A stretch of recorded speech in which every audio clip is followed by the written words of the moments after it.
So how can we reduce swelling after dermal filler procedures?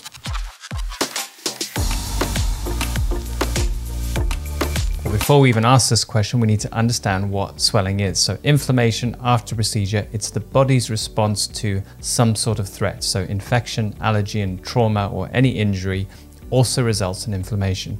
It's your body sending white blood cells to the area, the release of cytokines that cause the dilation of blood vessels and increased blood flow to start the healing process. So not always is inflammation a bad thing, but sometimes it's excessive and we need to control it. And of course, we don't want this for our clients anyway. So there are 5 things you can do to reduce swelling. The first starts with the procedure.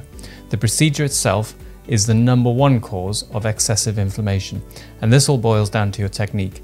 If you're using a technique where you're using excessive numbers of entry points into the skin, for example, I've seen some versions of the lip tenting procedure where they're entering 25 times on either side of the lip, you are going to get much more swelling from each time that needle slides through the skin, slicing through individual cells. They empty their contents, which are basically act as cell mediators, pulling the inflammatory response from the rest of the body. Now, so in techniques that are more traumatic or less traumatic involve things like excessive needle use on one end of the scale versus on the lower end of the scale using a cannula where you've only got one entry point and you're very gentle as you slide the instrument through. That's how your procedure can affect the result. Next, you've got the product. There is a theory that shorter chain hyaluronic acids are pro-inflammatory and longer chain molecules decrease inflammation. So sometimes you'll notice more inflammation with your shorter chain dermal fillers than you will with the longer chain products. So it may be appropriate to vary the product depending on the patient's response. Next, you must consider the product placement. You tend to get a lot more inflammation, for example, around the lips than you will when treating the cheek or sometimes the temple or the forehead. Some areas are more prone to inflammation than others, and it's partly due to their vasculature and how much blood flow is in the area already. The person is probably the most variable component of all of this. Some people can have a big procedure and have almost no swelling, while others will inflame even after a small process.